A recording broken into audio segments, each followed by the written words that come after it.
Stanford University.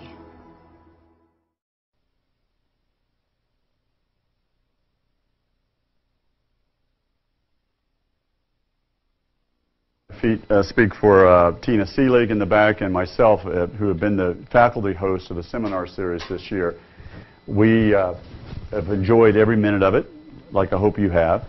And we will be back in late September, if not early October. I don't remember exactly the date, for another 24 of these in the coming year. But as you well know, this is the Draper Fisher Jurvetson Entrepreneurial Thought Leader Seminar Series, brought to you by STVP, the Stanford Technology Ventures Program, BASIS, the Business Association of Stanford Entrepreneurial Students, SCPD, the Stanford Center for Professional Development, and probably a bunch of other groups with nice acronyms like that that I'm forgetting. So I broke my reading glasses today. Otherwise, I would have stood up here, and sad for you, I would have read all about to you, Alex. So I'm just going to do this from memory. This guy is really special. He went to Northwestern. I know that. I remember that much. He was a part of Teach for America, which maybe some of you students are thinking about, and I hope he'll talk a little bit about today, because that is an incredible organization. He also started another organization called One Economy, I get that right, in 2000 that was highly successful, that I hope he'll talk about as well. But in the 06-08 time frame, he was essentially President Obama's technology guru, and I got that right off of Wikipedia, so it must be true, where he pulled together all the folks that were advising the then candidate Obama on his technology, innovation, and entrepreneurship agenda. He has been, since early April of 2009, the special advisor on innovation for Secretary Clinton in the State Department, which, if I got this right last year, just blow your mind, 65,000 employees, if I remember that number correctly. 65,000 employees. So we have one of them here, and we probably could find out where Secretary Clinton is today, so we know where two of you are today. So without further ado, let's make a special welcome to somebody who truly is an entrepreneurial thinker inside this administration, Alec Ross. Thank you. Thank you, Tom. And thank you all for coming out on a beautiful May afternoon in Palo Alto. For you all to come in and on a May afternoon in Palo Alto, I think is humbling, because I was wandering around campus before this, and I had to coax myself to go back to work. It's exciting to be able to speak with you all this afternoon. When I was asked to give this talk by Tom Byers, he said, think about the advice that you'd like to give to the next generation of leaders and entrepreneurs. And for me, that was sort of an irresistible offer. I'll talk a little bit about, my own personal story and some of what I did going into government and some of what I'm now doing in public service. But I want to spend the bulk of time just sharing 4 lessons with you.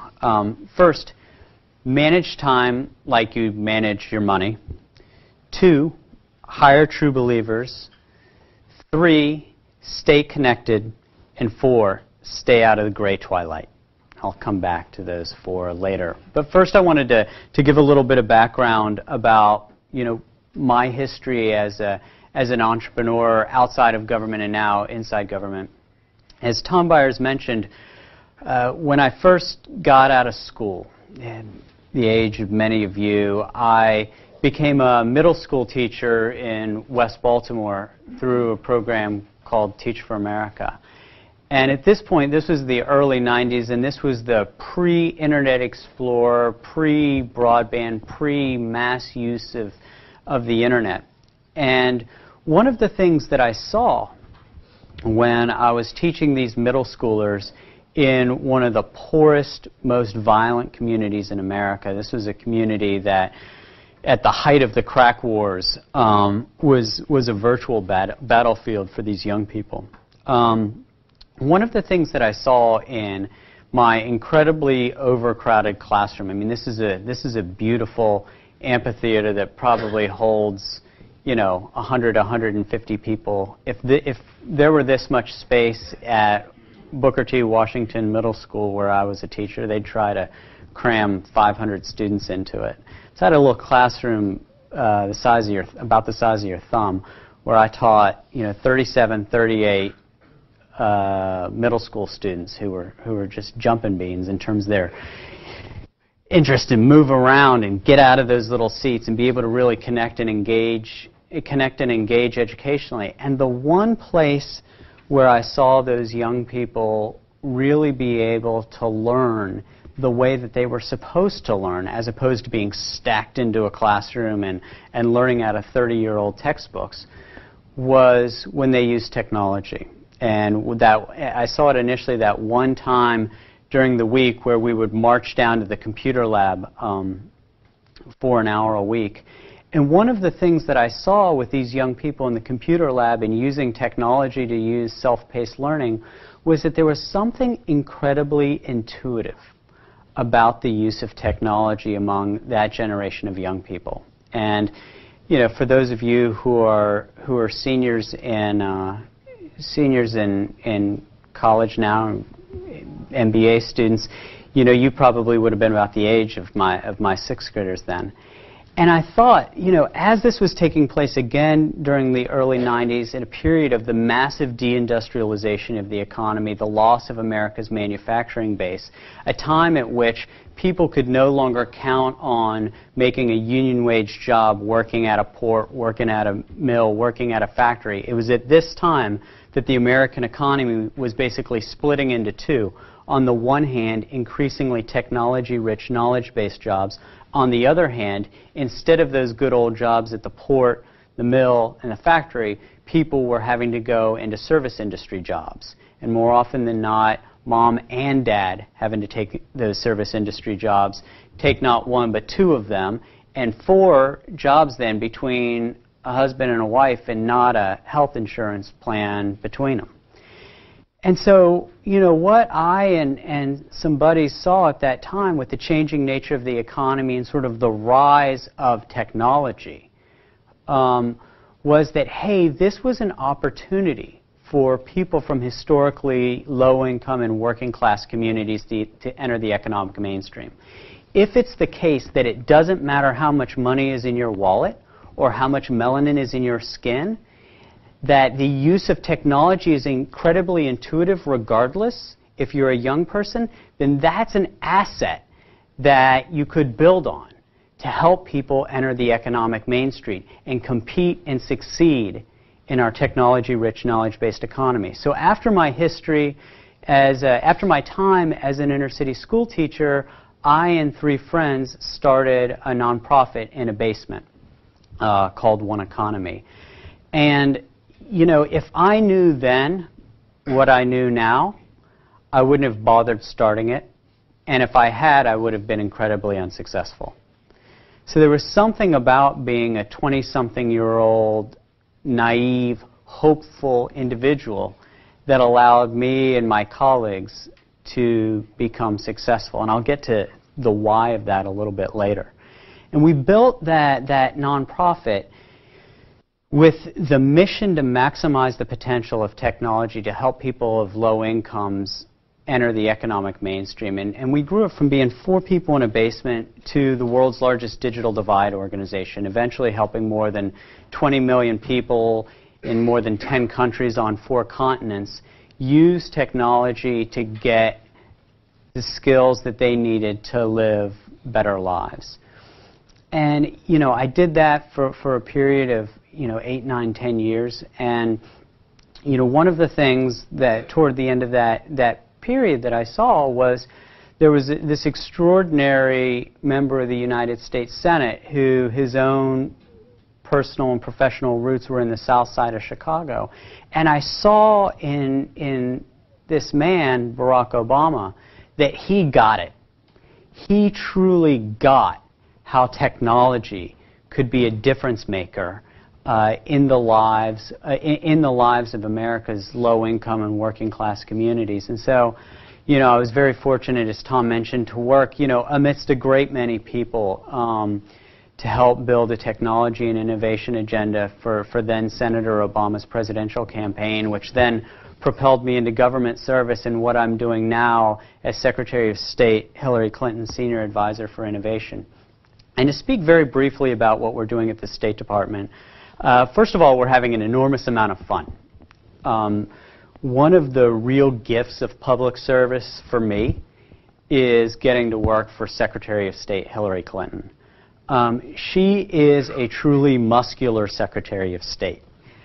She's very, very good at her job.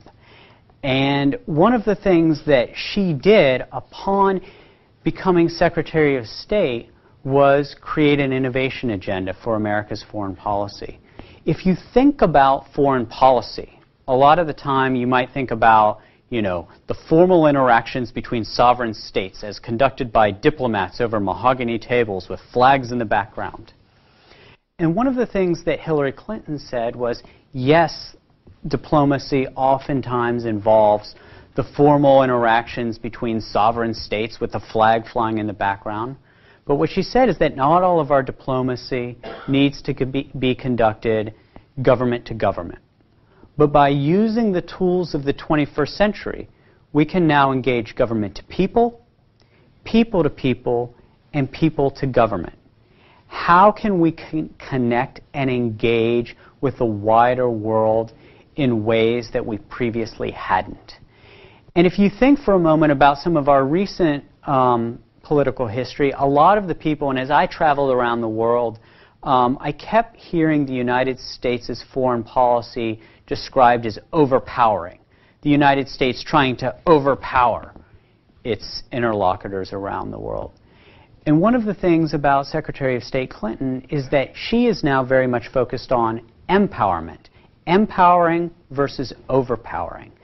And technology, for which I'm sure this is intuitive to you and for everybody else, you know, 20 miles north and south of here in Silicon Valley, everybody knows and understands the role that technology can play in empowerment.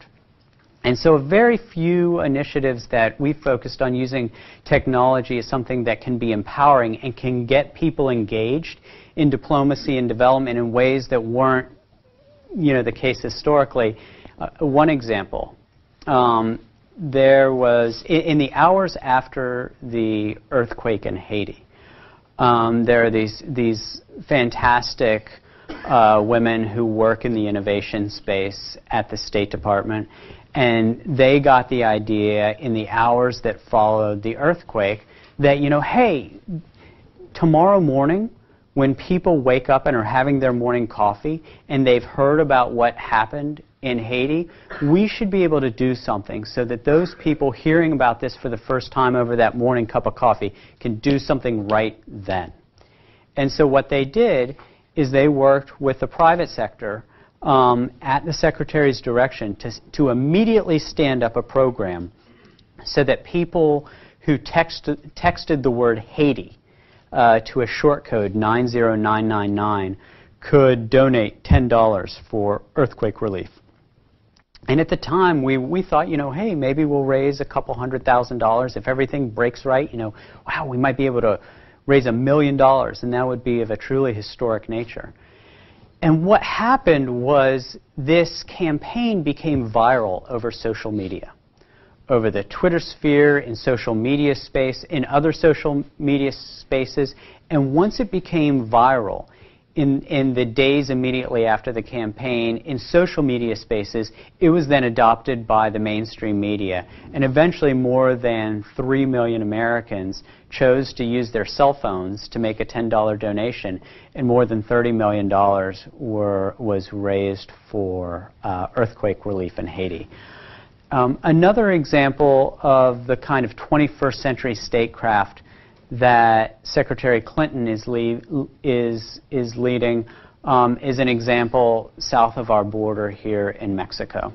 As I'm sure many of you are all too familiar with, the drug cartel-fueled violence in Mexico is completely out of control. It's a disaster. Far too many people are dying, especially at border towns like Ciudad Juarez. And one of the things that the Secretary of State and our ambassador to Mexico, Carlos Pascual, said is, you know what, we need to take a new and innovative approach to this. Let's get some people from Silicon Valley to help us think through in creative ways what we could do differently, what is something new we could do. And so I and others were deployed down to Mexico to meet with the President's cabinet, to meet with people like Carlos Slim, to meet with leaders from civil society. And our goal was to come back with one idea that could help reduce crime in Mexico.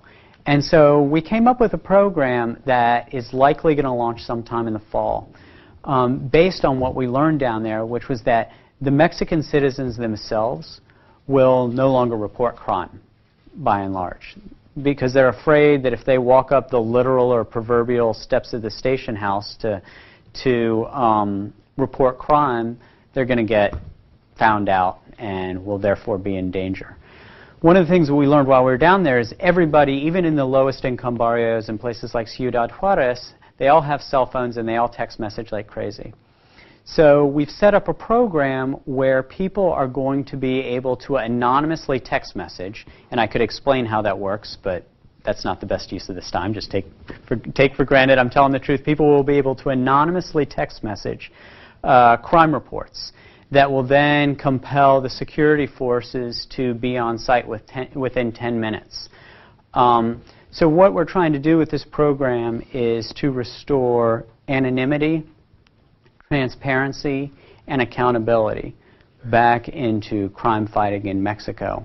And we don't yet know if that'll work, just like when we launched the Text Haiti program. We didn't know what the results for that will be, but we're very hopeful. So these are just two very quick examples of some of the kinds of things that we're trying to do in a very innovative and very non-traditional way in sort of the fusty old world of diplomacy. But I wanted to sort of turn to the lessons that I've learned, having been an entrepreneur, having built an organization from a basement into a pretty successful global organization, having been a part of a campaign that really went from startup mode to helping revolutionize the way that people thought about innovation policy and how campaigns are run, to now in the State Department thinking about how innovation can help change diplomacy.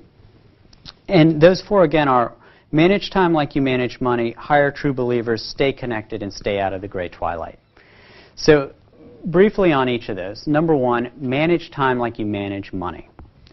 So think about the amount of effort that entrepreneurs spend thinking about the allocation of capital and the effort that they put into managing their money. That and building their product are the two most important things that they do, right? Well, one lesson that I've learned that I think any entrepreneur must learn if she or he is going to be successful is that just as important as managing your capital is managing your time. You know, and this is something that took me a long time to get right. You know, from age 22 to about 30, it was something that I struggled with. And I used to go through this exercise, you know, beginning when I was about 30, where I would take my calendar out and I would look at what I was doing 6 months ago or 9 months ago, and I would literally go day by day and appointment by appointment and see what I was doing.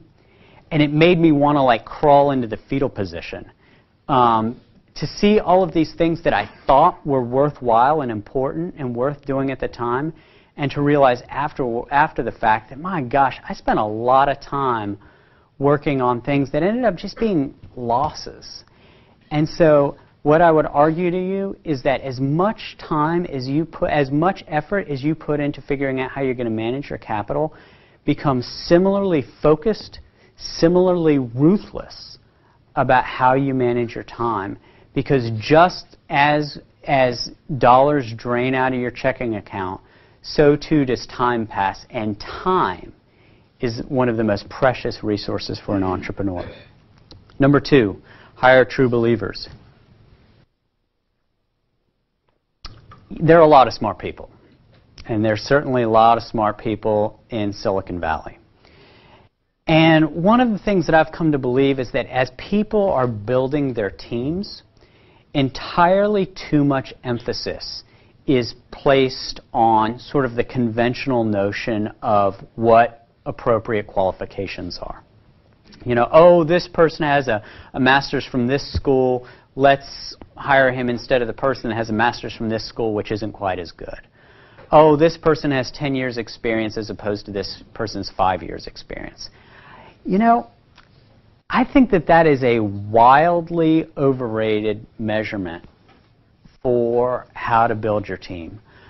You know, certainly as you become, as companies go from being big to being really big, I would argue that that's an appropriate time to really get very deep into the skill sets that you're trying to build. But if you're an early stage company, if, you know, looking out among this audience and seeing a lot of aspiring entrepreneurs, what I would counsel you to do is focus on hiring people who would run through a brick wall, who are true believers in the mission of your organization, in the product or service. Because even if somebody isn't as smart as another applicant, even if somebody isn't necessarily as well qualified as another applicant, in my own experience, it's people who have the will and hunger to succeed that more likely than not are going to be the ones who end up becoming most successful. And I repeatedly see this happening. And what's interesting is that 5 years after the fact, everybody presumes that they're the smartest, most talented, most experienced people. But especially when you're building a business, the thing that I would most measure is not necessarily the amount of experience or even the IQ of the person who you are evaluating, but the level of passion that they're going to bring. Number 3, stay connected. What do I mean by that? So I'm at this really weird point in my career where a lot of my peers are suddenly very important and very powerful. And it's been very interesting for me to see them and others, as people ascend in their career, the degree to which people stop engaging with young innovators, younger people. You know, I think that there's a lot of earnestness among young entrepreneurs, among people who are newly successful, to say, oh, I want to stay connected, I want to mentor young people, I want to make sure that, you know, I keep it real and stay grounded and, you know, pay attention to the innovations that are taking place in the proverbial garages.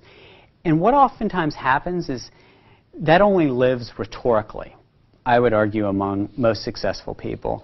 And I have absolutely no doubt, by virtue of the educations that many of you are getting right now, that you will be successful. And what I think is going to be interesting for many of you is, once you're successful, do you focus all of your attention on managing up, getting to know more similarly successful and impressive people and staying amidst them? Or will you stay grounded and make a priority out of spending time with young people and young innovators? You know, in Silicon Valley, there are many one-hit wonders. There are many people who have enjoyed success one time. I would argue that people who have founded and built 2 great companies, what oftentimes distinguishes the entrepreneur who has built 2 great companies versus 1 great company is that that person who's built 2 great companies has managed to keep conversations going, has managed to stay connected with people who are no longer their peers. And if you even think about, you know, the conference circuits, if you think about the social milieu that people who are suddenly powerful, who are suddenly rich, are pulled into, it distances you from young innovators. And I would argue that people who mindfully or less mindfully isolate themselves from young people and from young innovators are more likely than not going to have that second big success. And the fourth piece of advice that I wanted to pass along before opening this up to questions and answers is to stay out of the gray twilight. What do I mean by that? So there's a sentence, there's a line by Theodore Roosevelt that I'll repeat. It's the third most important sentence I've ever read in my life. The first two were written by my wife. Yeah. Number one was, I love you. Number two was, I'm pregnant. So my piece of advice to you goes to number three. And Theodore Roosevelt in 1899 said, far better to dare mighty things, to win glorious triumphs, even though checkered by defeat, than to rank with those poor spirits who neither enjoy much nor suffer much, because they live in the gray twilight that knows not victory nor defeat. And I would argue that there's a lot of gray twilight out there. There's a lot of comfort to be had by people getting good jobs, but by a wariness to take the bold step and to dare mighty deeds and to win glorious triumphs, but then to have similarly big failures. And what I've learned is that failure isn't the end of the world. And in fact, it makes you a lot stronger. And I think that success in this world has to do with a spirit of audacity. You've got to be audacious and not care so much if you win or lose, or to fling yourself into things, mind, body, and soul. And more likely than not, even if you lose, you're going to have fun and you're going to learn from it. And the people who I've gotten to know who are now, several steps past you in your lives, people in their, my age bracket in their mid and late 30s, people in their 40s, and people in their 50s, if you ask them oftentimes what it is that they regretted, it's that they regretted not taking some of those big chances. So the last piece of advice that I'll give to you, just as many of you begin your careers, is to stay out of the gray twilight. And with that, I'm happy to take some questions for the next 20 minutes or so. Yes. Oh.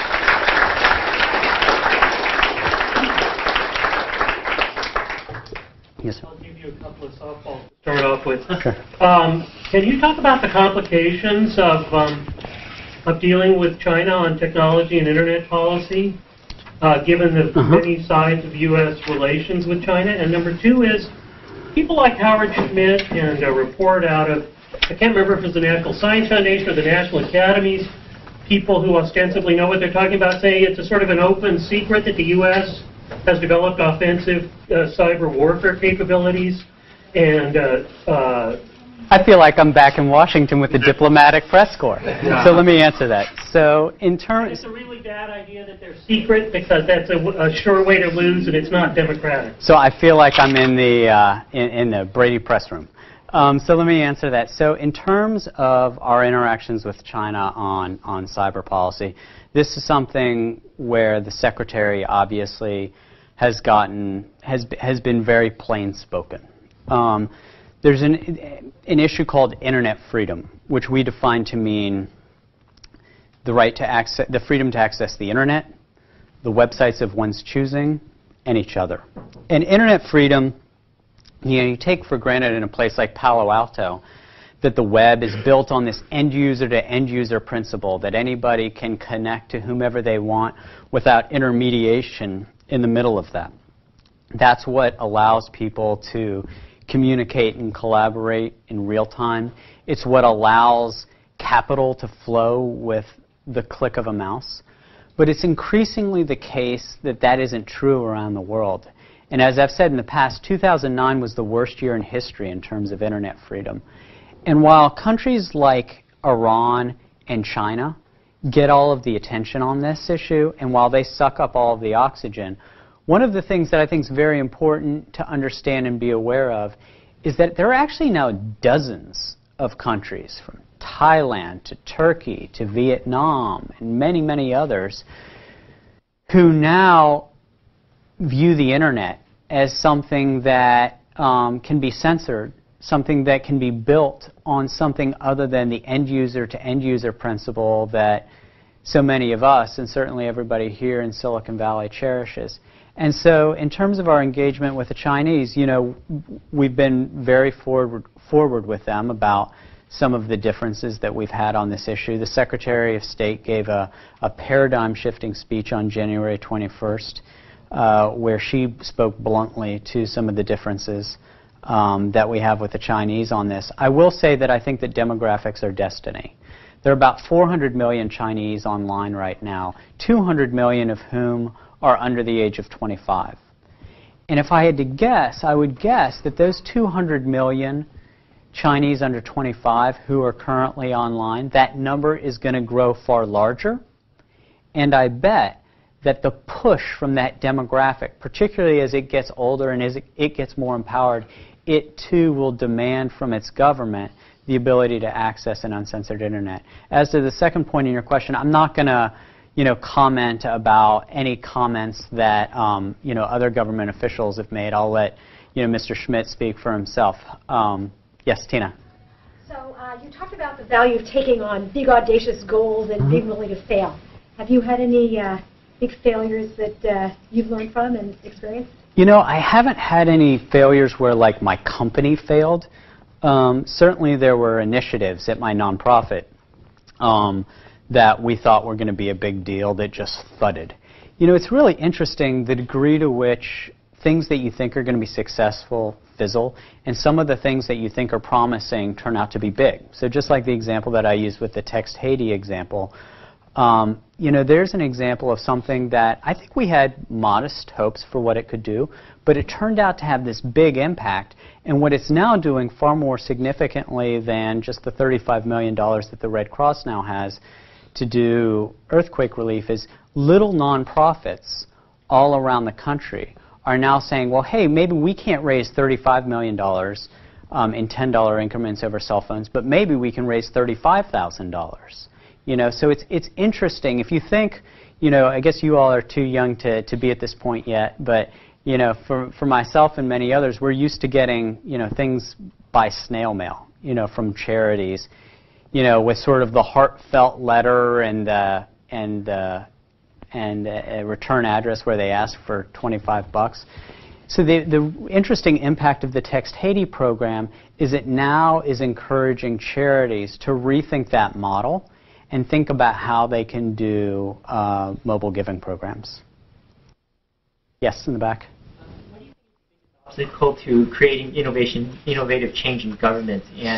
And is one sector of government more innovative or more accessible to innovation than others? Yeah, that's a great question. I think that there are a couple big inhibitors to innovation in government. One is statute and regulation. So what that means are, basically the rules that we have to follow.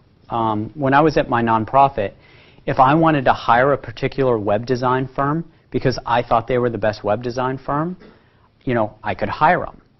Now, if we want to hire a web designer, we have to go through an elaborately formal process, which more often than not means that we can hire somebody in 6 months who has 5 people who they can dedicate to filling out an application, who may not be the best to do the job, but who's the lowest bidder. So the system is set up to not always be able to move fast, not be able to be flexible, and I would argue it actually prejudices against smaller companies and more innovative companies. That's one. Challenge number 2 is you've got to have support at the top of these organizations to sort of force innovation and change through a bureaucracy. So in my case, I've been very lucky. First, my association with the Obama campaign, in that case, we had a candidate and we had campaign leadership that was very supportive of, first from a policy area, which is what I worked on, being very innovative and aggressive in terms of our technology and innovation policies, but secondly, thinking about, they were very supportive from the top about how technology could revolutionize campaigning. Now at the State Department, it's the Secretary of State is really the godmother of 21st century statecraft, and she, above anybody else, has been aggressive and smart and supportive of how innovation can be integrated into our statecraft. If you take her out of the equation, like if she's not Secretary of State, I and my colleagues would have enjoyed, 10% of the success that we did over the past year. So you've got to have that leadership from the top driving this. And that's not universally the case. It's not always the case that you have somebody at the top of an organization who's saying, I get it, I want to drive this, let's push this hard. Yes, ma'am. Have you looked for other ways of innovation in foreign politics than technology? I'm sorry, say that. Have you looked for other ways of innovating or innovations in foreign policy than those using technology? That is or is not? Conceptual innovations or something like that. Is not using technology. Yeah, so it's interesting. Innovation obviously is something that's about much more than technology. So one of the things that, I'll give you one example. One of the things that we're trying to do in the innovation space that isn't technology specific is aid coordination. Now that is not at all a sexy topic, but it's actually incredibly important. And it's interesting, I was in the Democratic Republic of Congo about 6 months ago. And it was a fascinating experience. The Democratic Republic of Congo is one of the poorest places on earth. It has a per capita GDP of $184. So $184 per person per year. So literally 50 cents of economic output per person per year. And it has this horrible history of colonialism and of outside interference inside the country. And I was there, and amidst the poverty, and amidst the squalor, and amidst the violence that was there were a whole host of philanthropic efforts, from the United States government, from the British government, from the Belgian government, from the EU, and then from big foundations, and then from wealthy individuals. And none of it was connected in a way that made any sense whatsoever. And so one of the innovations that we're trying to bring into our development policies, by way of illustration, is thinking about how to do aid coordination in a new and different way. And again, that's not terribly sexy, but if you're looking at something that can actually be particularly meaningful, that would be good. And especially if you think about it transnationally. So the United States and the Chinese, for example, have very different development policies in Africa. So China oftentimes is very focused on big infrastructure projects, and the United States historically has been focused on the provision of service. So the Chinese are building roads, and we're helping support hospitals and healthcare networks. And so just one it seems obvious, but it's not anything that we've done, is say to the Chinese, hey, let's make sure that we build our hospitals where you're building your roads. Seems incredibly obvious, but decades have passed without coordination. So there's one example. Other questions? Yes? Since you arrived at the State Department following Condoleezza Rice's departure, has it been an evolution or a revolution within the State Department with respect to technology? Yeah, that's a great question. And this is going to sound like a cop-out, but it has the virtue of being true. Both. So let me give some history to this. I would argue that what's happened since Secretary of State Clinton became Secretary of State has been revolutionary in nature and spectacular in terms of a very fast impact. However, the roots for this, I would argue, actually go back to the beginning of 2008. There's an interesting story. 21st century statecraft, as we think about it, really has its origins in February of 2008, where a Stanford graduate, a guy named Jared Cohen, if most of you, since you're still in school, I don't know if you're getting Stanford magazine yet, but if you are, there's an article about my colleague Jared in there. One of the things that happened in February of 2008 was there was this movement, A Million Voices Against FARC, the FARC terrorist organization in Colombia. And there were demonstrations by 12 million people in 190 different cities around the world.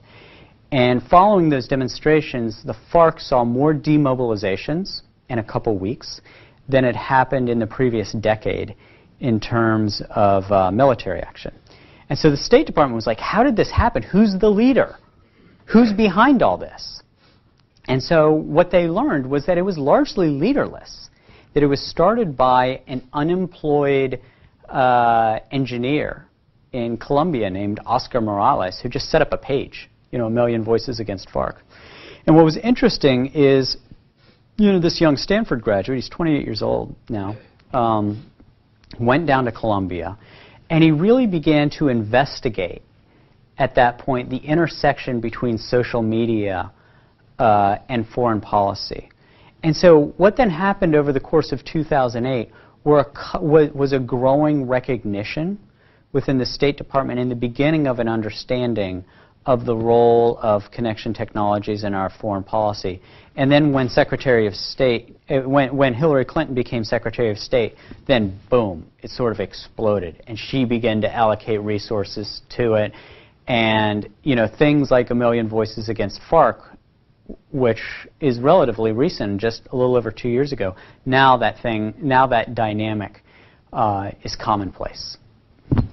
Yeah. Yes. So you spoke a little bit earlier about empowerment. So I was wondering what the State Department is doing to help stimulate innovation in third world countries if an entrepreneur there has a really great idea. Yeah, that's a great question. So a couple examples. One, President Obama actually just convened a summit in April focused on entrepreneurship in Muslim communities, and I think that's a good model. So if you think about environments that are prone to radicalization, they oftentimes are places, as third world, high concentrations of poverty. And thinking in this case about what we could do in Muslim communities, one of the things that we realized that we could do that would have the greatest impact is foster entrepreneurship. And so as a very practical matter, what do we have to offer? We have money, we have tools, and we have people. And so the key for us is to put all three to work. So in terms of money, a lot of what we're doing is focusing our development agenda in places using market-based instruments to foster entrepreneurship in some experimental ways, taking some kinds of chances that historically haven't been the case. There's this thing called the Overseas Private Investment Corporation, OPIC. And for this initiative that's focused on Muslim communities and Muslim entrepreneurship, they're dedicating, I think it's literally $200 million in debt and equity financing into places where historically, and into entrepreneurs where historically the United States government just wouldn't have put money in there. So that's one thing. Another thing is a focus on what are those things that can be done to support innovation and entrepreneurship given sort of the new layer of personal infrastructure that exists in the developing world. On my first day of work in April of 2009, there were an estimated 4.1 billion mobile handsets on the planet. Today, a little over a year later, there are 4.7, 4.8 billion mobile handsets on the planet. So literally in just 1 year, there's been a more than 10% increase. And with that increase of more than 500 million handsets, 75% of those are in the developing world. So the challenge that we're putting to ourselves right now is, okay, if we're now past the tipping point, it's sort of like we are tipping in the tipping point right now. where people in the Congo and people in Malawi, people in Bangladesh, people the world around, even people of low incomes, have access to increasingly powerful smartphones. How can that be used to do more than make phone calls? And so it's sort of chapter 1, page 1.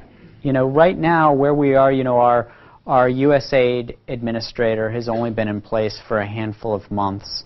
And that is really the development wing of the American government. So what there is right now is there's a big strategy being developed through what we call, this is sort of bureaucratic speak, the Quadrennial Diplomatic and Development Review. What that means is figuring out where our money and efforts are going to go for the next 4 years. And this is a big chunk of it, is to say, you know, what are things that we can do that are empowering, that are based on this personal infrastructure that most people now have, you know, riding on their belts.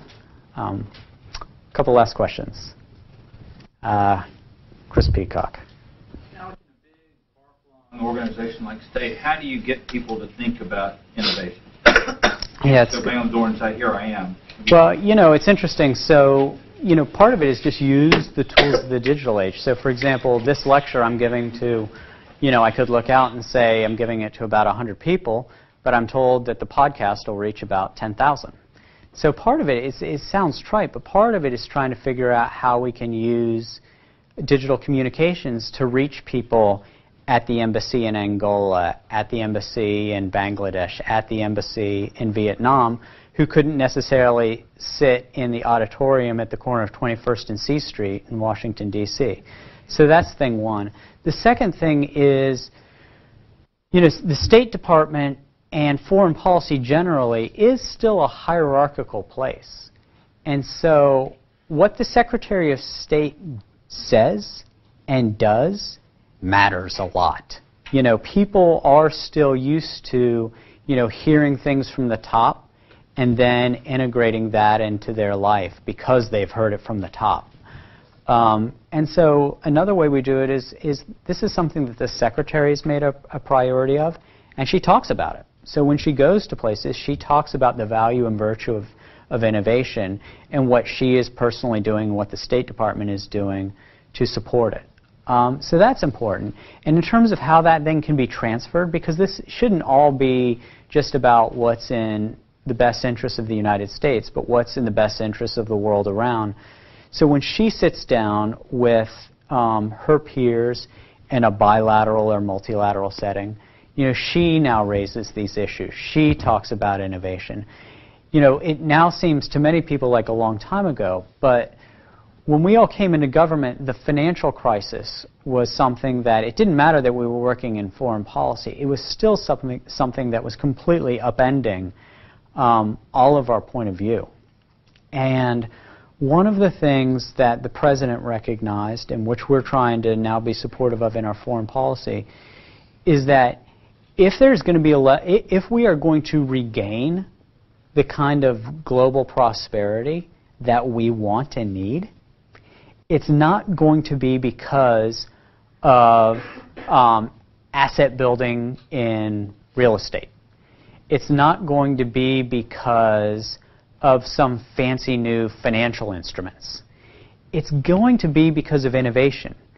It's going to be because people have built new things, built new products, built new processes that create value, that help people live better, healthier, wealthier lives than they did before. So innovation, forgetting about our foreign policy for a moment, innovation is really at the core of our economic future. And so that's something that the President has prioritized and the Secretary of State has duly noted. So that's another big push here. And even though the economy is improving right now, to not forget about that as we try to steward smart economic policies. Yes. One more from a student. One more. Yep. I have a question on the topic of creating value and being innovative about Teach for America, about your experience there. And just I've heard a lot of educational bigwigs in educational policy, criticize Teach for America for employing underqualified candidates for periods of time that are too short for them to make an actual lasting difference in the communities that they choose to serve. And so I wanted to know if you agreed with this perspective, and if you did or did not, what kind of reforms Teach for America could institute to preserve the fundamental integrity and value of the program whilst making the best of their applicant pool, which is very talented and youthful and energized. Yeah, so let me answer that in two ways. Number one, that assertion is factually inaccurate. So there's actual data, and data actually tells a pretty good story. And so if you actually look at if you actually look at studies that show first-year teachers going into the specific kinds of environments that Teach for America teachers are going into, what you now see is that the retention levels are oftentimes equal to or better than traditionally trained first-year teachers who go into these kinds of schools. So that's thing one. So I think that assertion oftentimes is made by education professionals who resent the innovation, oftentimes that is the sort of the non-traditional point of origin of Teach for America. The second way that I would answer it is by saying, even among those teachers who do leave the classroom, a lot of what they do, again looking at the data, a lot of what they do, even if they aren't in the classroom anymore, it's still doing things that are very focused on education in underprivileged environments. So, for example, I left the classroom, and what I chose to do was start a nonprofit, the purpose of which was to help kids growing up in poor communities. And that's a trend that I and the research increasingly shows, which is that even those Teach for America teachers who are leaving the classroom, historically, maybe these people would have gone to Goldman Sachs or to McKinsey or to any of a variety of other things. And there's nothing wrong with any of that, but a huge percentage of those people are becoming assistant principals. They're becoming principals. They're going to think tanks. They are becoming lawyers, but they're becoming public interest lawyers. Or, like me, they start a nonprofit and then go into public service. I think I've got time for one more question. Yes? Sort of related. Can you talk a little bit about the policies of the state regarding innovation or encouraging innovation in the education sector? Yeah. So, so when you say in the state, do you mean at the State Department specifically? Yeah. So, yeah. So the State Department is not the historic locus for education policy within the American government. But what I will point out two things. Number one, what's happening right now at the U.S. Department of Education under the leadership of Secretary of Education Arne Duncan is pretty remarkable. And I read something recently where it described what President Obama and Secretary of Education Duncan are doing is very similar to what Richard Nixon did, sort of opening the gates into China. It took a staunch anti-communist like Richard Nixon to have the credibility to be able to open up our relations with China. So too, it took an urban superintendent like Arne Duncan and somebody who has as obvious a commitment to urban education as Barack Obama to say, you know what, this is a problem that involves more than just adding dollars to it. Let's take away the firewall that exists between students' educational performance and teacher evaluation. That might seem obvious to a smart young person like yourself, but that historically has been a firewall that you absolutely couldn't cross. In terms of the State Department and in terms of the United States' role promulgating policies like that abroad, I think this is a case where a little bit of humility is called for. Nobody's a prouder American than I am, and I'll beat my chest about all of those things that I think we do best and that I think we can do to empower citizens the world around. But you know what? I think we can learn a thing or two about math education ourselves from people in Singapore. I think we can learn a lot about public education from public education systems from outside of the United States. So while we as Americans, I think we have a unique and important role given our global leadership to assert ourselves in a variety of ways. I also think that on a couple things, a little bit of humility is called for. And while I think that President Obama and Secretary of Education, Duncan are doing spectacular things, before we get on our high horse and start evangelizing for the way that America does public education, you know, I'm personally of the point of view that we're still in a good point where we could do a little bit more listening than talking. So with that, thank you all.